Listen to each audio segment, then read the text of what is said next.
Hello दोस्तों, स्वागत है आपका इंटायरली एक्सप्लेन्ड चैनल में, जहां आज मैं आपको एक्सप्लेन करने जा रहा हूं दुनिया की सबसे बेहतरीन, सबसे अलग और मेरी फेवरेट कहानियों में से एक, जो कि 1999 में रिलीज हुई मूवी द मैट्रिक्स की होने वाली है। मतलब मैट्रिक्स फ्रेंचाइजी की पहली मूवी की। वैसे तो कई सारे बड़े चैनल्स ने इस मूवी को कवर कर रखा है, लेकिन एक साईफाई मूवी लवर होने के नाते कहीं ना कहीं मेरे अंदर भी एक कीड़ा है जो कि बोलता है कि भाई तू इतनी खूबसूरत मूवी को कैसे छोड़ सकता है। तो चलो यार फटाफट से शुरू करते हैं। तो कहानी के शुरुआत में हमें नियो नाम के एक यंग आदमी को दिखाया जाता है जो कि एक कंप्यूटर कंपनी में काम करता है। साथ ही वह दुनिया का सबसे बेहतरीन हैकर भी होता है। लेकिन हमेशा ही नियो के दिमाग में एक डाउट चलता रहता है, वह कभी कभार असली दुनिया और सपने में फर्क नहीं कर पाता। इसलिए वह वहां रहने वाले लोगों और इस दुनिया के बारे में काफी ज्यादा कंफ्यूज रहता है। उसे रात रात भर नींद नहीं आती और पूरा दिन कंप्यूटर के सामने बैठकर मोर्बियस नाम के एक आदमी को ढूंढता रहता है, क्योंकि सिर्फ वही है जो कि नियो की मदद कर सकता है और एक सही रास्ता दिखा सकता है। अब नियो से ट्रिनिटी नाम की एक लड़की मिलने आती है। दरअसल ट्रिनिटी भी बहुत ही ज्यादा फेमस होती है, क्योंकि वह बहुत ही फास्ट और एक स्किल्ड फाइटर होती है और वह मोर्बियस के साथ काम करती है, जिसके कारण उसका नाम भी आतंकवादियों वाली लिस्ट में आता है। और इसीलिए मूवी के स्टार्टिंग में पुलिस ट्रिनिटी के पीछे पड़ गई थी उसे पकड़ने के लिए, बट एज एक्सपेक्टेड ट्रिनिटी वहां से सक्सेसफुली भाग जाती है। ट्रिनिटी नियो को बताती है कि उसे पता है कि नियो को किसकी तलाश है, क्योंकि कभी ट्रिनिटी को भी उसकी तलाश थी। दरअसल एक सवाल जिसने नियो को हमेशा परेशान किए हुए है, मायाजाल क्या है, इसका जवाब सिर्फ मोर्बियस ही दे सकता है। अब ट्रिनिटी नियो को वार्न करती है कि उसकी जान को खतरा है और वहां से चली जाती है। अगले दिन जब नियो अपने ऑफिस में बैठा काम कर रहा होता है, तभी वहां सूट बूट और काला चश्मा पहने एजेंट्स आते हैं जो कि नियो की तलाश कर रहे होते हैं। तभी नियो को मोर्बियस का कॉल आता है। अब नियो पहली बार मोर्बियस की आवाज सुन रहा होता है। दरअसल मोर्बियस को नियो की हमेशा से ही तलाश थी, क्योंकि उसका मानना है कि नियो महाशक्तिमान, महाशक्तिशाली है और एक बहुत ही बड़े कार्य के लिए पैदा हुआ है। अब मोर्बियस नियो को भागने में गाइड कर रहा होता है, लेकिन खास बात यह होती है कि मोर्बियस ना जाने कहां से हर चीजों को देख पा रहा होता है, इवन तब भी जब नियो अकेले एक कमरे में बंद होता है। अब मोर्बियस नियो को छत पर चढ़ने के लिए बोलता है ताकि वह बच सके, लेकिन नियो हिम्मत नहीं जुटा पाता और इसलिए एजेंट्स उसको अरेस्ट कर लेते हैं, क्योंकि नियो एक हैकर होता है और इसलिए वो कंप्यूटर से रिलेटेड लिटरली सारे गलत काम कर चुका होता है। एक्चुअली में मोर्बियस और एजेंट्स दोनों ही नियो को ढूंढ रहे होते हैं, लेकिन एजेंट्स उसे पहले पकड़ लेते हैं। अब एजेंट्स नियो से वादा करते हैं कि अगर नियो उनके लिए काम करेगा तो वे लोग नियो के सारे गुनाहों को माफ कर देंगे, क्योंकि सच में उनको नियो की जरूरत होती है।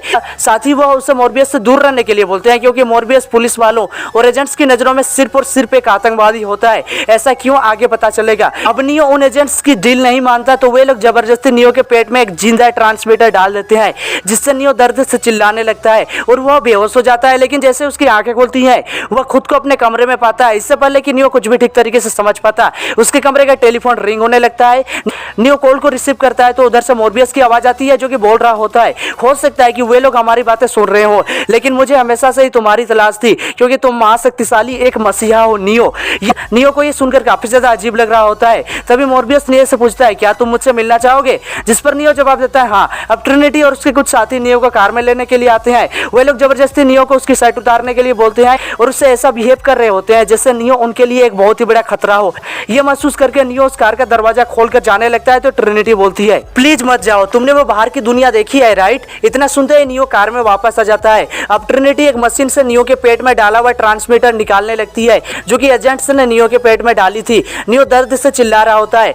अब जब वो लोग मोर्बियस के कमरे के बाहर पहुंचते हैं, तो ट्रिनिटी नियो से बोलती है, मैं तुम्हें एक सलाह दूंगी, जो बोलना सच बोलना, क्योंकि तुम्हारे बारे में तुमसे ज्यादा उनको पता है। अब दरवाजा खुलता है तो पहली बार नियो मोर्बियस से मिलता है, जहां मोर्बियस उसे बताता है कि नियो सिर्फ कुछ सालों से उसे ढूंढ रहा है। लेकिन सच तो ये होता है कि मोर्बियस और उसकी टीम हमेशा से ही नियो को ढूंढ रहे थे, क्योंकि वह महाशक्तिशाली है जो कि सभी को बचाएगा और वह एक बहुत ही बड़े कार्य के लिए पैदा हुआ है। मोर्बियस नियो से ऐसा बिहेव कर रहा होता है मानो मोर्बियस ने अपनी जिंदगी की सबसे प्यारी चीज पा ली हो। ऐसा लग रहा था जैसे मोर्बियस को हमेशा से ही नियो की प्यास थी। मोर्बियस नियो से बोलता है, उसे पता है कि नियो उसके पास क्यों आया है। दरअसल नियो ने कुछ देखा होता है। उसे हमेशा से ही लगता है कि बॉस, इस दुनिया में कुछ तो गड़बड़ चल रहा है, लेकिन उसको समझाना इतना भी सिंपल नहीं होता है। नियो की आंखों में देखकर ऐसा लग रहा होता है जैसे वह कोई सपना देख रहा हो, ऐसा जैसा वह किसी चक्रव्यूह में फंसा हो, जिससे नियो लगातार निकलने की कोशिश तो कर रहा होता है, लेकिन वह कभी भी किसी नतीजे तक नहीं पहुंच पाता और इसलिए नियो हमेशा ही परेशान रहता है और इसलिए उसे रात रात भर नींद नहीं आती। इसी कारण की वजह से नियो मोर्बियस के पास आया हुआ होता है। अब नियो सवाल करता है मोर्बियस से, मायाजाल क्या है, जिस पर मोर्बियस जवाब देता है, मायाजाल वो तो हर जगह है, इस कमरे के अंदर भी, खिड़की के बाहर देखोगे तो वहां भी मायाजाल है, तुम मायाजाल को हर जगह महसूस कर सकते हो। वह आगे बोलता है कि जिंदगी की हर राहें और हर फैसले मायाजाल से जुड़ी हुई हैं। फिर वह आगे बोलता है, तुम्हारी आंखों के सामने एक पर्दा है नियो, जिसकी आड़ में तुमसे सच्चाई छिपाई जा रही है। कैसी सच्चाई, नियो सवाल करता है। यही कि तुम एक गुलामी में जी रहे हो नियो, बाकी सबकी तरह तुम एक गुलाम पैदा हुए हो और एक ऐसे बंधन में बंधे हो जिसे ना तुम देख सकते हो और ना ही छू सकते हो, जिसमें तुम्हारा मन और शरीर दोनों कैद है। अब नियो को पता चलता है कि मायाजाल का मतलब किसी को समझाया नहीं जा सकता, बस उसको महसूस किया जा सकता है। और मोरबियस नियो को 2 गोलियां देता है, ब्लू और रेड। अगर नियो ब्लू वाली गोली चुनता है तो कहानी यही खत्म। नियो अपनी पुरानी जिंदगी में वापस जाकर यही सवाल करता रहेगा कि मायाजाल क्या है, लेकिन अगर वह रेड वाली गोली चुनता है तो उसे सच का पता चलेगा। नियो रेड वाली गोली चुनता है। अब मोरबियस नियो को एक ऐसी जगह लेके जाता है जहाँ कई सारी मशीनें और कंप्यूटर्स रखे होते हैं। वहां पर मोरबियस की टीम के लोग भी होते हैं। तभी वहां नियो को एक मशीन से जोड़ा जाता है जो कि कंप्यूटरी सिग्नल्स को नलिफाई करके आदमी को सच्चाई, वास्तविक दुनिया दिखाते हैं। एक्चुअली में नियो का असली शरीर एक ऊर्जा केंद्र में बंद होता है और इस प्रोग्राम की मदद से नियो के कॉन्शियसनेस को उसके असली शरीर में पहुंचाया जाएगा। अब हम देखते हैं कि जैसे ही नियो को उस मशीन से कनेक्ट किया जाता है तो मोरबियस की टीम नियो के असली शरीर को खोजने लगती है। इसके बाद हमें जो दिखाया जाता है भाई वो सच में माइंड फकिंग होता है। नियो खुद को एक सेल जैसे जगह पर पाता है। उसका शरीर एक बहुत ही बड़े मशीन से जुड़ा हुआ होता है और उसके शरीर के हर पार्ट से वायर कनेक्टेड होते हैं जो कि उसको जिंदा रखे हुए थे। नियो ये सब कुछ देखकर हैरान रह गया। अभी उसने खुद को संभाला भी नहीं था। तभी वो देखता है कि उसके सामने सैकड़ों हजारों लोग इसी तरीके के मशीनों से जुड़े हुए हैं। अब वहां पर एक मशीन आती है जो कि नियो को उन वायर से मुक्त कर देती है। तभी नियो एक नाली की मदद से पानी में गिर जाता है। फिर उसको एक मशीन की मदद से शिप पर उठाया जाता है। वहां उसको मोरबियस और बाकी लोग दिखते हैं। मोरबियस बोलता है, असली दुनिया में तुम्हारा स्वागत है नियो। अब हम देखते हैं कि नियो का ट्रीटमेंट चल रहा होता है, क्योंकि सच बात तो यह होती है कि नियो का वास्तविक शरीर पहली बार वास्तविक वातावरण में आया हुआ होता है और इसलिए उसके शरीर की हालत एक छोटे बच्चे जैसी होती है। इनफैक्ट उसकी आंखें भी जल रही होती हैं क्योंकि वह पहली बार खुली होती हैं। अब नियो की आंखें खुलती हैं तो वह खुद को एक बेड में पाता है। तभी वहां मोरबियस आता है जो कि उसे बताता है कि वह 22वीं सदी में है और नियो जिस दुनिया में जी रहा था वो 20वीं सदी थी। अब मोरबियस नियो को बताता है कि ये उसका जहाज है। साथ ही वह नियो को अपना कंट्रोल रूम भी दिखाता है। फिर वह नियो को अपने टीम मतलब अपने आदमियों से मिलाता है। दरअसल अभी मोरबियस के साथ जितने भी लोग होते हैं उनको भी सेम नियो जैसी प्रॉब्लम थी, जिसके कारण जब वो लोग वास्तविकता को जानते हैं तब वो लोग मोरबियस के साइड आ जाते हैं और ट्रिनिटी उन्हीं में से एक होती है, जैसा कि उसने नियो को बताया था। अब क्योंकि नियो को मायाजाल के बारे में जानना था और इसलिए उसके शरीर को एक मशीन से जोड़ा जाता है। जब नियो जागता है तो वह कंप्यूटर प्रोग्राम के अंदर होता है, क्योंकि उसका रूप 20वीं शताब्दी वाले नियो जैसा हो चुका है। उसके शरीर में कोई भी छेद नहीं है, ना ही उसका शरीर किसी वायर से कनेक्टेड है। मोरबियस बताता है कि प्रोग्राम की मदद से तुम्हारे दिमाग में कुछ भी डाला जा सकता है, जैसे कि कपड़े, मशीनें, कोई भी ट्रेनिंग और वो सारी चीजें जो कि उसे चाहिए। और यह शरीर नियो के दिमाग का बनाया गया ही एक इमेज है, क्योंकि वास्तविकता वही होती है जिसे हम छू सकते हैं, जिसे हम देख सकते हैं, जिसे हम सूंघ सकते हैं, और हर वो संकेत जिसे दिमाग समझ सकता है वो वास्तविक होता है। नियो 20वीं शताब्दी में जी रहा था जो कि अभी एक काल्पनिक दुनिया बन चुकी है। वह एक्चुअली में एक सपने की दुनिया थी, लेकिन आज की दुनिया का नजारा कुछ ऐसा है। बड़ी बड़ी मशीनों ने धरती को पूरी तरीके से वीरान और बंजर बना दिया है। बड़े बड़े शहरों में एक भी इंसान का अता पता नहीं है। पूरी की पूरी धरती बहुत ही अंधेरी और डरावनी दिख रही है। यह सब तब शुरू हुआ जब इंसानों ने नए एआई को बनाना स्टार्ट कर दिया 21वीं शताब्दी के स्टार्टिंग में। लेकिन सिर्फ एक एआई ने कई सारे मशीनों की सेना खड़ी कर दी। फिर इंसानों और मशीनों में बहुत ही भयानक युद्ध हुआ, जिसमें जीत मशीनों की हुई, लेकिन बदकिस्मती से उनको सूरज की रोशनी नहीं मिल पाई जिस पर वे लोग निर्भर थे, जहां से उन लोगों को ऊर्जा मिलती थी। लेकिन एक इंसानी शरीर 120 वोल्ट बैटरी जितना ऊर्जा पैदा कर सकता है, जिसके कारण मशीनों को लगा कि इंसान उनकी अच्छी खुराक बन सकते हैं और इसीलिए उन्होंने इंसानों को खेतों में उगाना शुरू किया। ऐसे खेत जहां सिर्फ इंसान उगाए जाते हैं, लाखों करोड़ों इंसान। मायाजाल सिर्फ एक सपनों की दुनिया है ताकि मशीनें इंसानों को काबू में रख सके जैसा कि वो चाहें। नियो ये सब कुछ सुनता है तो उसको यकीन नहीं होता है, क्योंकि सच बात तो ये होती है कि एक इंसानी दिमाग में इतनी शक्ति होती ही नहीं है कि वह एक वास्तविकता को एक्सेप्ट करने के बाद किसी दूसरे वास्तविकता को एक्सेप्ट कर पाए। और यही कारण था जिसकी वजह से नियो ये सब कुछ जानकर पागल टाइप का हो जाता है, लेकिन वह किसी तरीके से खुद को संभालता है। पहले, बहुत पहले जब मायाजाल की शुरुआत हुई थी तब एक मसीहा पैदा हुआ था जो कि मायाजाल को अपने अकॉर्डिंग मोड़ सकता था, और उसी ने मोरबियस और बाकी इंसानों को मशीनों के खिलाफ खड़ा किया। जब तक ये मायाजाल है तब तक इंसानों को कभी भी आजादी नहीं मिलेगी। लेकिन जब वो मर गया तो भविष्यवाणी हुई कि एक दूसरा मसीहा पैदा हुआ जो कि जंग रुकवाकर मायाजाल को बर्बाद करेगा और इंसानों को आजादी दिलाएगा। और मोरबियस को लगता है कि नियो ही वह मसीहा है। मोरबियस हमेशा से ही नियो को देख पा रहा होता है, क्योंकि नियो मायाजाल के अंदर होता है, जबकि मोरबियस और उसकी टीम मायाजाल के बाहर होती है। वे लोग एक खास मशीन से मायाजाल के अंदर घुसते हैं और टेलीफोन की मदद से वास्तविक दुनिया में वापस आते हैं। मायाजाल एक कंप्यूटर प्रोग्राम होता है और इसीलिए वो डेसिमल और बाइनरी में दिखता है, लेकिन उसको एक खास कंप्यूटर से कनेक्ट करके कंप्यूटरी सिग्नल्स को ग्राफिक्स में बदला जाता है, जिसकी मदद से मोरबियस और उसकी टीम मायाजाल के अंदर बहुत ही इजीली देख पाते हैं। अब हमें बताया जाता है कि पृथ्वी के केंद्र के सामने जाया नाम का एकमात्र शहर बचा है जिसमें अब भी इंसान रहते हैं, और टैंक और उसके भाई डोजर दोनों ने माँ की कोख से जन्म लिया है, ना कि उनको खेतों में उगाया गया है। यह जानकर नियो को काफी ज्यादा अच्छा लगता है। अब टैंक नियो की ट्रेनिंग स्टार्ट कर देता है, जिसमें वो नियो के शरीर को उस मशीन से जोड़ता है, फिर उसे मायाजाल में ले जाकर आकर नियो को जो सीखना होता है वो प्रोग्राम नियो के दिमाग में डाल देता है। खास बात यह है कि जब नियो मायाजाल के अंदर होता है तो उसकी कॉन्शियसनेस भी मायाजाल के अंदर होती है और इसलिए वास्तविक दुनिया में उसका शरीर उसके मशीन से कनेक्टेड होता है और वो बेहोश होता है। टैंक जो कि नियो का ऑपरेटर होता है वह नियो के दिमाग में कुंफू का प्रोग्राम डाल देता है, जिससे नियो बस 2 मिनट में कुंफू सीख जाता है। फिर टैंक एक एक करके सारे ट्रेनिंग्स के प्रोग्राम नियो के दिमाग को सिखाने लगता है।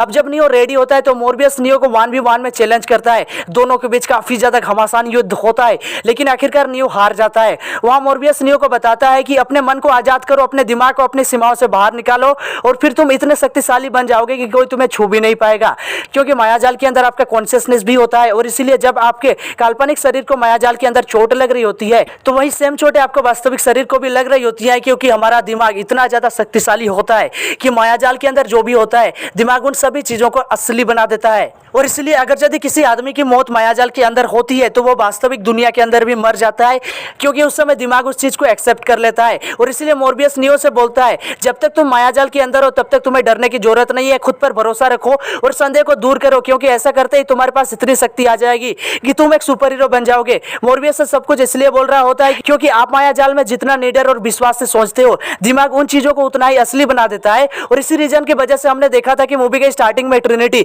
एक बिल्डिंग से दूसरे बिल्डिंग में ऐसे छलांग लगा रही होती है जैसे कि वह किसी वीडियो गेम की कैरेक्टर हो, क्योंकि उस समय ट्रिनिटी को खुद पर भरोसा होता है। अब मोरबियस नियो को एक बिल्डिंग से दूसरे बिल्डिंग में छलांग लगा के दिखाता है और उसे भी ऐसा करने के लिए बोलता है, लेकिन नियो बिल्डिंग से छलांग लगाते ही नीचे जमीन में गिर जाता है, लेकिन उसे कोई भी चोटें नहीं आती है क्योंकि उसे खुद पर भरोसा होता है।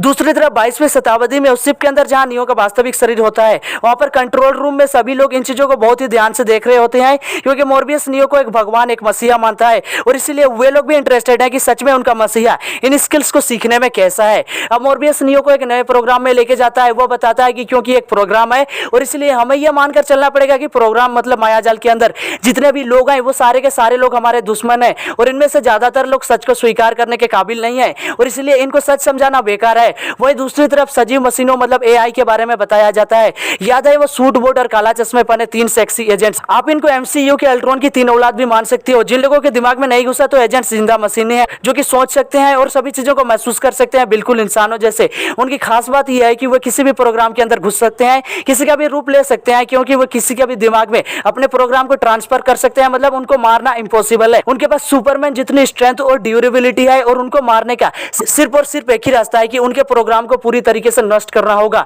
और उनको 22वीं शताब्दी के मशीनों ने वहां पर रखा है ताकि मोरबियस जैसे लोग जो कि मशीनों के खिलाफ बगावत करते हैं, मायाजाल को नष्ट करने की कोशिश करते हैं, उनको वे लोग एक एक करके टपका सके। मोरबियस ट्रिनिटी अब नियो का नाम भी उस लिस्ट में आ चुका है, तभी तो वे लोग कुत्ते जैसा इनको ढूंढ रहे होते हैं। और इसीलिए मूवी के स्टार्टिंग में वे एजेंट्स ट्रिनिटी के पीछे आए थे, लेकिन ट्रिनिटी अपने सामने वाले टेलीफोन का यूज करके मायाजाल से निकलकर वास्तविक दुनिया में आ गई। तो मोरबियस और बाकी लोग वास्तविक दुनिया में होते हैं मतलब 22वीं शताब्दी में, तब तक वे एजेंट से बच सकते हैं। लेकिन जैसे ही मोरबियस जैसे विद्रोही मायाजाल के अंदर जाते हैं वे एजेंट्स फोन के सिग्नल्स को ट्रैक करके उनको बहुत ही जल्दी दबोच लेते हैं। तभी तो मोरबियस बार बार मेंशन कर रहा था कि वे लोग मतलब एजेंट्स उनकी बातें सुन रहे थे। अब मोरबियस नियो से बोलता है कि वे लोग भले कितने भी महाशक्तिशाली हो, तुम नियो तुम उनको हरा सकते हो। दरअसल मोरबियस ऐसा इसलिए बोल रहा होता है क्योंकि उन एजेंट्स ने कभी भी असली दुनिया नहीं देखी होती है और इसलिए उनकी शक्तियां सिर्फ मायाजाल के अकॉर्डिंग होती हैं। नियो मोरबियस से सवाल करता है तो क्या तुम ये बोलना चाहते हो कि मैं गोलियों से बच सकता हूं? जिस पर मोरबियस हंसते हुए जवाब देता है कि जब तुम तैयार हो जाओगे तब तुम्हें गोलियां छू भी नहीं पाएंगी। यह सुनकर नियो को झटका लग जाता है। तभी मोरबियस को टैंक का कॉल आता है जो कि बताता है कि उनके जहाज पर पहरेदार मशीनों की नजर पड़ गई है और अब वे लोग उनके शिप को नष्ट करने के लिए आ रही हैं। यह सुनकर मोरबियस और नियो तुरंत 22वीं शताब्दी में मतलब वास्तविक दुनिया में उस शिप के अंदर आ जाते हैं, जहां वे लोग देखते हैं कि कुछ मशीनें उनके जहाज के पीछे पड़ गई है। एक्चुअली में इन मशीनों को पहरेदारी मशीनें कहा जाता है जो कि विद्रोही जहाजों को ढूंढ कर खत्म करने का काम करती है। लेकिन किसी तरीके से वे लोग चुपचाप अपने जहाज को शहर के एक पुराने नाले में छिपा देते हैं और मशीनों से बच जाते हैं। अगले सीन में जब नियो और सारे लोग खाना खाने के लिए बैठते हैं तब हम देखते हैं कि वहां का खाना सच में काफी ज्यादा खराब होता है और उनके कपड़े भी सिर्फ काम चलाऊ होते हैं। मायाजाल भले ही एक नकली दुनिया है लेकिन वहाँ खाने पीने और पहनने की तरह तरह की चीजें होती हैं जो कि दिमाग को ज्यादा सेटिस्फेक्शन और ज्यादा शांति देती हैं। अब मोरबियस डिसाइड करते हैं कि वे लोग नियो को ओरेकल से मिलाने के लिए ले जाएंगे, जिसके लिए टैंक और उसके भाई डोजर को छोड़कर नियो, ट्रिनिटी और मोरबियस के साथ बाकी सारे लोग मायाजाल के अंदर आ जाते हैं क्योंकि ओरेकल मायाजाल के अंदर होती है। ओरेकल बेसिकली एक काइंड ऑफ सोर्सरर टाइप की होती है जो कि फ्यूचर को एकदम सटीकली देख सकती है और क्योंकि उनकी एज मोरबियस से काफी काफी ज्यादा होती है और इसलिए मोर्बियस उनकी काफी ज्यादा इज्जत करता है। जब वो लोग ओरेकल से मिलने के लिए ओरेकल के घर पहुंचते हैं तो नियो देखता है कि उनके घर ऑलरेडी काफी लोग आ चुके हैं उनसे मिलने के लिए। तभी ओरेकल नियो को बुलवाती है तो नियो उसके कमरे में जाता है। वहां नियो देखता है कि ओरेकल कुछ कुकीज बना रही है, साथ ही ओरेकल बिल्कुल एक साधारण इंसान जैसी होती है। तभी वो नियो से बोलती है कि उस गमले के लिए कोई बात नहीं। नियो पूछता है कौन सा गमला। तभी नियो गलती से गमले से टकरा जाता है जिसके कारण वह गमला गिरकर टूट जाता है। यह इंसिडेंट दिखाता है कि ओरेकल का फ्यूचर देख पाने की पावर कितने ज्यादा सटीक और एक्यूरेट है। अब ओरेकल नियो को बहुत ही ध्यान से देखती है लेकिन वह उनसे एकदम नॉर्मल पेश आती है क्योंकि ओरेकल को पता होता है कि मोर्बियस नियो पर खुद से भी ज्यादा भरोसा करता है और इसीलिए मोर्बियस नियो को बचाने के लिए अपनी जान भी दे सकता है। और इसीलिए ओरेकल भविष्यवाणी करती है कि कुछ समय बाद एक ऐसा पॉइंट आएगा जब नियो को अपनी और मोर्बियस दोनों में से किसी एक की जान को चुनना पड़ेगा। जिसे सुनकर नियो को बहुत ही ज्यादा दुख होता है और वो बहुत ही गहरे सोच में पड़ जाता है। लेकिन जब नियो ओरेकल के रूम से बाहर आता है तो मोर्बियस बोलता है कि उन्होंने तुमसे जो भी कहा उसको बस अपना ही समझो, तुम्हें वो किसी को बताने की जरूरत नहीं है। अब जब ट्रिनिटी, नियो और मोर्बियस उस होटल में पहुंचते हैं जहां पर उनकी टीम के बाकी लोग बैठे होते हैं, तभी वो देखते हैं कि उनके पहले ही पुलिस वाले बाराती और बाजे गाजे के साथ पहुंच चुके थे और मोर्बियस की टीम को गोलियों से ढेर कर रहे होते हैं। अब वो लोग अपनी जान बचाने के लिए बिल्डिंग के अंदर ही कहीं छिपने की कोशिश करने लगते हैं। तभी वहां पर स्मिथ के साथ बाकी एजेंट्स भी आ जाते हैं और मोर्बियस और उनकी टीम को खोजने लगते हैं। इधर मोर्बियस के साथ बाकी लोग उस बिल्डिंग के चिमनी में छिप जाते हैं और बचने की कोशिश करने लगते हैं। तभी मोर्बियस की टीम में से कोई थोड़ी सी आवाज कर देता है जिसके कारण एक पुलिस वाला अंधाधुंध गोलियां चलाने लगता है। बदले में नियो भी फायरिंग करता है तो वो पुलिस वाला थोड़ी देर के लिए रुक जाता है। तभी हम देखते हैं कि स्मिथ अपने प्रोग्राम को उस पुलिस वाले के ब्रेन में ट्रांसफर कर देता है। मतलब स्मिथ वहां पर उस पुलिस वाले का रूप ले लेता है और दीवार के उस पार से वह नियो को पकड़ लेता है। तभी मोर्बियस स्मिथ को पकड़कर नीचे गिरा देता है और ट्रिनिटी को नियो को लेकर वास्तविक दुनिया में लेकर जाने के लिए बोलता है क्योंकि उसका बचना सबसे ज्यादा जरूरी होता है। और इसलिए ट्रिनिटी और उसके साथी सामने वाले पुलिस वालों को मारकर सभी लोगों के साथ उस बिल्डिंग के साथ बाहर निकल जाते हैं। तभी हमें पता चलता है कि नियो और उसकी टीम जिस गाड़ी में आई थी उसमें अचानक से आग लग गई जिसके कारण साइफर ये गंजा टैंक को उससे मायाजाल से निकालने के लिए बोलता है। इसीलिए टैंक साइफर को सामने ही एक टीवी की दुकान पर बेचता है जिससे साइफर वापस शिप में आ जाता है। अब ट्रिनिटी और बाकी लोग भी उस टीवी की दुकान में टेलीफोन के सामने आते हैं। तभी हम देखते हैं कि गंजे साइफर ने डैंक और उसके भाई डोजर को, जो कि उस समय उस शिप में अकेले होते हैं, उनको पीछे से गोलियों से भून देता है जिससे वे दोनों बहुत ही बुरी तरीके से जख्मी हो जाते हैं। अब साइफर ट्रिनिटी को फोन करके बोलता है कि उसे मोर्बियस पर भरोसा नहीं है और वह थक गया है ये सालों से गंदा खाना खा के और उसी जगह पर रह के, जिस पर ट्रिनिटी समझाने की कोशिश करती है कि मोर्बियस ने जो कहा सच कहा और ये सब हमारी भलाई के लिए वह कर रहा है। लेकिन साइफर उसकी बात नहीं सुनता और ट्रिनिटी के दो दोस्तों को मशीनों से जो वायर कनेक्टेड थी उनको हटाकर मार देता। एक्चुअली में जब मोर्बियस के साथ बाकी लोग नियो को ओरेकल से मिलवाने के लिए ले जाते हैं तब साइफर ने एक कॉल करके फोन को वहीं छोड़ दिया था जिसको ट्रैक करके पुलिस और एजेंट्स उस होटल तक पहुंच गए जिसमें मोर्बियस की टीम थी। चिमनी के अंदर जब ये लोग छुपे थे तब जानबूझ के साइफर ही आवाज करता है। अब शिप के अंदर साइफर ने डोजर और उसके भाई डैंक को भी गोलियों से भून दिया है और इसलिए अब वह नियो का वायर हटाने के लिए जाता है। साइफर के अकॉर्डिंग क्योंकि मोर्फियस नियो को एक मसीहा मानता है तो अगर सच में वह मसीहा है तो एक चमत्कार होगा जिसके कारण नियो मरेगा नहीं। ये सुनते ही ट्रिनिटी फोन पे बोलती है कि तुम सच में पागल हो साइफर, जिस पर साइफर जवाब देता है ओह नहीं, ये तो मेरा फर्ज बनता है। तभी हम देखते हैं कि डैंक काफी जख्मी होता है लेकिन वो मरा नहीं होता है। अब वह गन पकड़ता है और पीछे से साइफर को गोली मार देता है जिसके कारण साइफर वहीं टपक पड़ता है। जिसके बाद डैंक फटाफट से नियो और ट्रिनिटी को मायाजाल से बाहर शिप में लाता है। दूसरी तरफ हम देखते हैं कि स्मिथ ने मोर्फियस को कैद कर लिया है, उसके हाथों को बांध कर रखा गया है और स्मिथ उससे कुछ उगलवाना चाहता है। दरअसल स्मिथ को जायन के मेन कंप्यूटर का कोड चाहिए जो कि हर शिप के कप्तान के पास होता है और इसलिए उन्होंने मोर्फियस को पकड़ा है क्योंकि जैसे स्मिथ को वो कोड पता चलेगा वह जायन शहर जो कि एकमात्र शहर बचा है धरती में जिसमें अब भी इंसान है उसको पूरी तरीके से बर्बाद कर देगा। क्योंकि स्मिथ जो कि एक मशीन है वह इंसानों को बहुत ही गंदा और घिनौना मानता है क्योंकि इंसान जहां भी जाते हैं अपनी आबादी बढ़ा लेते हैं और इन्होंने पूरी धरती को गंदा करके रखा हुआ है और इसलिए स्मिथ के अकॉर्डिंग इंसानों को मरना ही पड़ेगा। दूसरी तरफ मायाजाल के बाहर शिप में डैंक, ट्रिनिटी और नियो मोर्फियस के दिमाग का ग्राफ देखकर समझ जाते हैं कि वे लोग मोर्फियस से वो कोड उगलवाना चाहते हैं। ये देखकर डैंक बोलता है कि हम सब की जान से ज्यादा, मोर्फियस की जान से ज्यादा इंपॉर्टेंट है जायंट शहर, जिसको बचाने के लिए हमें मोर्फियस का तार हटाकर उसे मारना पड़ेगा। ये सुनकर नियो उसे रोक देता है और तभी उसे याद आता है कि ओरेकल ने कहा था कि नियो को अपनी या फिर मोर्फियस दोनों में से किसी एक की जान को चुनना पड़ेगा। लेकिन नियो मायाजाल में जाना चाहता है मोर्फियस को बचाने के लिए, जिस पर ट्रिनिटी उसे समझाती है मोर्फियस ने अपनी जान को खतरे में डाला सिर्फ तुम्हें बचाने के लिए, वो सिर्फ तुम्हें बचाना चाहता है। जिस पर नियो बोलता है कि मॉर्फियस ने अपनी जान खतरे में डाली ये सोचकर कि मैं एक मसीहा हूँ, लेकिन मैं वो नहीं हूँ, मैं वो नहीं हूँ ट्रिनिटी। ओरेकल ने भी मुझसे यही कहा था, मैं सिर्फ एक साधारण इंसान हूँ। जिस पर ट्रिनिटी बोलती है मॉर्फियस कभी गलत नहीं हो सकता है। नियो बोलता है क्यों नहीं हो सकता? इस सवाल का ट्रिनिटी के पास कुछ भी जवाब नहीं होता है। नियो आगे बोलता है मॉर्फियस सिर्फ एक आदर्शवादी आदमी है जो कि अपने आदर्श को बचाने के लिए अपनी जान देने को तैयार है। इस बार डैंक उसे समझाता है कि अगर तुम वहां गए तो तुम्हें एजेंट से लड़ना पड़ेगा, वो भी तीनों एजेंट से, जिसका मतलब तुम्हारी मौत निश्चित है, क्योंकि आज से पहले जिस भी इंसान ने उन एजेंट से लड़ाई की है वो सबके सब मारे गए हैं। लेकिन नियो डैंक को समझाता है कि सिर्फ बाहर से ऐसा लगता है, लेकिन मुझे पूरा भरोसा है कि मैं अंदर जाके मॉर्फियस को छुड़ा कर ला सकता हूँ। अब ट्रिनिटी भी जबरदस्ती करती है और नियो के साथ मायाजाल के अंदर चली जाती है। मायाजाल के अंदर पहुंचते ही डैंक नियो और ट्रिनिटी को बहुत सारे गन्स और उनको चलाने की ट्रेनिंग देता है। अब नियो उस मिलिट्री बिल्डिंग में पहुंचता है तो वहां का गार्ड नियो से बोलता है, सर क्या आपके पास लोहे या फिर स्टील से बनी कोई भी चीज है, जैसे कि चाबियां, घड़ी या फिर चाकू वगैरह है? तो नियो बदले में उसको यह दिखाता है। फिर नियो और ट्रिनिटी उन सभी गार्ड्स को गोलियों से भून देते हैं। अब वो लोग लिफ्ट में बॉम्ब डाल के पूरे के पूरे लिफ्ट को उड़ा देते हैं, लेकिन क्योंकि स्मिथ ने अपना एयरपोर्ट हटा दिया था और इसलिए वह इन चीजों को बिल्कुल भी नहीं सुन पाता है। अब वो लोग छत पे होते हैं तो एक एजेंट उनको रोकने के लिए आता है। वो एजेंट नियो पर गोलियां चलाने लगता है तो नियो उन गोलियों से कुछ ऐसे बचने लगता है। तभी एक गोली नियो को छू के निकल जाती है, जिसके कारण नियो जमीन में गिर जाता है। तभी वह एजेंट नियो के सामने आके बोलता है, इंसान हो मशीन नहीं। तभी ट्रिनिटी उस एजेंट के भेजे में गोली उतार के बोलती है, अलविदा मशीन। अब उनको अपने सामने एक हेलीकॉप्टर दिखता है तो डैंक ट्रिनिटी के दिमाग में हेलीकॉप्टर चलाने वाला प्रोग्राम डाल देता है, जिसके कारण तुरंत ही ट्रिनिटी वह हेलीकॉप्टर चलाना सीख जाती है।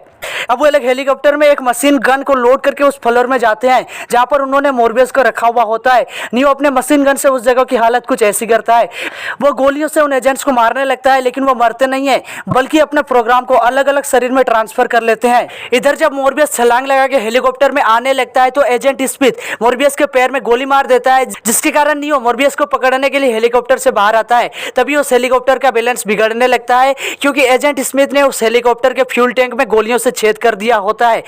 अब नियो और मॉर्बियस किसी तरीके से एक छत पर छलांग लगा के बच तो जाते हैं, लेकिन प्रॉब्लम यह होती है कि ट्रिनिटी अभी हेलीकॉप्टर के अंदर होती है। तभी नियो उस रस्सी को पकड़कर ट्रिनिटी को बचाने की कोशिश करने लगता है। मॉर्बियस को लगा कि लैला और मजनू अब दोनों ही जाने वाले हैं, लेकिन ये क्या, नियो ट्रिनिटी को किसी तरीके से बचा लेता है और उसको अपने साथ ऊपर छत में खींच लेता है।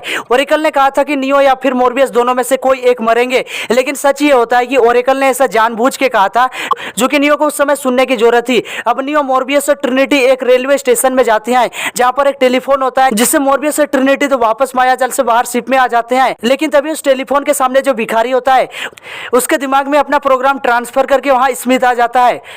अब एक तरफ होता है नियो तो दूसरी तरफ होता है एजेंट स्मिथ, जिसके पास सुपरमैन जितने स्ट्रेंथ और ड्यूरेबिलिटी है। अब डैंक और बाकी लोगों को लगने लगता है कि अगर नियो वहां से नहीं भागा तो उन एजेंट्स के हाथों वह पक्का मरने वाला है। लेकिन नियो भागने के बदले अपनी शक्ति पर भरोसा करके एजेंट स्मिथ का सामना करने लगता है और वह स्मिथ को बहुत ही कड़ी टक्कर देता है। तो स्मिथ बोलता है कि तुम्हारी मौत देखने में मुझे बहुत ज्यादा मजा आएगा। ऐसा बोल के वह बहुत ही बुरी तरीके से नियो को मारने लगता है, लेकिन कुछ ही समय बाद नियो स्मिथ पर भारी पड़ने लगता है। लेकिन तभी स्मिथ नियो को एक पंच से बहुत ही दूर गिरा देता है, जिससे नियो के मुंह से खून निकलने लगता है। अब नियो फिर से उठता है और स्मिथ को चैलेंज करता है और उसको बहुत ही बुरी तरीके से मारने लगता है। तभी स्मिथ कमान अपने हाथ में लेता है। पहले वह नियो को दीवार में पटकता है, फिर उसे अपने पंच से बहुत ही दूर फेंक देता है। अब वह नियो को पकड़कर सामने वाले रेलवे ट्रैक में गिरा देता है, लेकिन इससे पहले कि ट्रेन उसे कुचले, नियो स्मिथ को स्टेशन के ऊपरी दीवार से टकराकर छोड़ देता है, जिसके कारण स्मिथ ट्रेन के आगे आ जाता है। अब नियो भागने वाला ही होता है, तभी ट्रेन रुक जाती है और स्मिथ अपने प्रोग्राम को दूसरे आदमी के ब्रेन में ट्रांसफर करके उस आदमी का रूप ले लेता है। अब नियो भागने लगता है। इन चीजों को मायाजाल के बाहर ट्रिनिटी और मॉर्बियस बहुत ही ध्यान से ऑब्जर्व कर रहे होते हैं। तभी फिर से पहरेदार मशीनें आ जाती हैं। वे लोग ईएमपी तैयार करने लगते हैं। ईएमपी बोले तो इलेक्ट्रोमैग्नेटिक पल्स, बस यही एक हथियार होता है मॉर्बियस के शिप में, जिससे मॉर्बियस के शिप को पहरेदार मशीनों से बचाया जा सकता है। उधर नियो एक आदमी का फोन लेके भाग जाता है और डैंक को कॉल करके उसे मायाजाल से निकालने के लिए बोलता है। तभी पीछे पीछे स्मिथ आता है और जिस बंदे का नियो ने फोन लिया था, स्मिथ अपने प्रोग्राम को उसके ब्रेन में ट्रांसफर करके उसका रूप ले लेता है। डैंक नियो को बताता है कि उसके आगे थोड़ी ही दूरी पर मार्केट में एक फोन रखा है। अब नियो बहुत ही तेजी से उधर भाग रहा होता है। तभी पीछे से एक दूसरा एजेंट नियो का पीछा करने लगता है। तभी स्मिथ भी उसका पीछा करते करते उसके सामने आ जाता है और उस पर गोलियां चलाने लगता है। एक्चुअली में अब तीनों एजेंट्स नियो के पीछे हैं। नियो भागते भागते एक बिल्डिंग के अंदर घुस जाता है। नियो किसी तरीके से बाहर आता है तो वो एजेंट्स भी उसके पीछे पीछे आते हैं। इधर पहरेदार मशीनें मॉर्बियस के जहाज पर पहुंचकर छेद करने लगती हैं। अब नियो एक बिल्डिंग में चढ़ने लगता है तो वो एजेंट्स गोलियां चला के उसको रोकने की कोशिश करते हैं, लेकिन कोई भी फायदा नहीं होता है। नियो भागते हुए इस बिल्डिंग के अंदर घुस जाता है। इधर पहरेदार मशीनें लगातार जहाज में छेद कर रही हैं और शिप में छेद करके अंदर घुस जाते हैं। उधर नियो जब उस कमरे में पहुंचता है जिसमें टेलीफोन रखा होता है तो स्मिथ अपने गन की सारी गोलियां नियो के शरीर में उतार देता है। एक्चुअली में स्मिथ ने डैंक और नियो की बातें सुन ली थी। उसे पता था कि नियो रूम नंबर 303 में आएगा और इसीलिए स्मिथ गन पकड़कर पहले से ही वह बैठा था। नियो गोलियां खा के नीचे गिर जाता है तो डैंक और मोर्बियस बहुत ही ज्यादा निराश होते हैं ये देखकर, लेकिन ट्रिनिटी बोलती है कि नियो को कभी कुछ नहीं होगा, वह कभी मर नहीं सकता, क्योंकि ओरेकल ने ट्रिनिटी को बताया था कि जिससे भी ट्रिनिटी को प्यार होगा वही आदमी मसीहा बनेगा। ऐसा बोल के जब ट्रिनिटी नियो को किस करती है तब नियो का दिल फिर से धड़कने लगता है और हम देखते हैं कि नियो फिर से जिंदा हो जाता है। लेकिन तभी तीनों एजेंट्स अपने बंदूक की सारी गोलियां नियो की तरफ मार देता है, लेकिन नियो बोलता है रुको यार ये क्या कर रहे हो। ऐसा बोल के वह उन गोलियों को अपने हाथों से रोक लेता है। इसका साइंटिफिक एक्सप्लेनेशन मैंने आपको पहले ही दे दिया है। जिन लोगों ने भी वो पार्ट स्किप किया है उसको ये समझ में नहीं आएगा कि नियो ये कैसे कर पा रहा है। ये देखकर मोर्बियस और डैंक एकदम हैरान हो गए। अब नियो मायाजाल को एज ए प्रोग्राम देख पा रहा होता है। इतना देखते ही स्मिथ को बहुत ही ज्यादा गुस्सा आता है और वो दांत चबाकर नियो को मारने के लिए उसके सामने आता है, लेकिन वह नियो को मार तो क्या उसको हिला भी नहीं पा रहा होता है, बल्कि नियो उसको ऐसे रोकने लगता है जैसे स्मिथ एक छोटा बच्चा हो। अब नियो स्मिथ के शरीर में घुस जाता है और उसको अंदर से फाड़ देता है। इतना देखकर बाकी दोनों एजेंट्स डर के मारे वहां से भाग जाते हैं। इधर वो मशीनें मोर्बियस के शिप को लगातार चीर रहे होते हैं और सब कुछ तबाह कर रहे होते हैं। तभी नियो शिप में वापस आ जाता है और मोर्बियस सीएमपी चला देता है जिसके कारण सारी मशीनें खत्म हो जाती हैं। अब मूवी के एंडिंग में नियो की आवाज आती है जो कि बोलता है मायाजाल के रखवालों, मैं जानता हूं तुम लोग सुन रहे हो, मैं तुम्हें महसूस कर सकता हूं। मैं जानता हूं कि तुम लोग हमसे डर गए हो, मनुष्य जाति से डर गए हो, परिवर्तन से डर गए हो। तकदीर बदलने में वक्त नहीं लगता। मैं ये बताने नहीं आया हूं कि यह संघर्ष कैसे खत्म होगा, बल्कि यह बताने आया हूं कि यह संघर्ष कैसे शुरू होगा। अब मैं फोन रखने वाला हूं और मैं मायाजाल में बंधे इन लोगों को वास्तविक दुनिया दिखाऊंगा जिस पर मशीनों का हुकूमत ना हो। वो दुनिया जो कि इनको देखनी चाहिए, ऐसी दुनिया जिसमें नियम ना हो, नियंत्रण ना हो, सीमाएं ना हो, ऐसी दुनिया जहां कुछ भी नामुमकिन ना हो। आज के बाद मशीन और इंसान के संघर्ष का नतीजा क्या होगा ये मैं तुम पर छोड़ता हूं। ये मैसेज रिकॉर्ड करके नियो हवा में उड़ने लगता है। तो ये कहानी यहीं पे एंड होती है। वीडियो पसंद आई हो तो सपोर्ट करो यार, जिसकी मुझे अभी सबसे ज्यादा जरूरत है आपके सपोर्ट की। उसके लिए आपको ज्यादा कुछ नहीं करना, बस आपको एक प्यार से कमेंट करके वीडियो को लाइक करना है। मैं जल्दी ही नई वीडियो लेकर के आऊंगा, तब तक के लिए थैंक यू।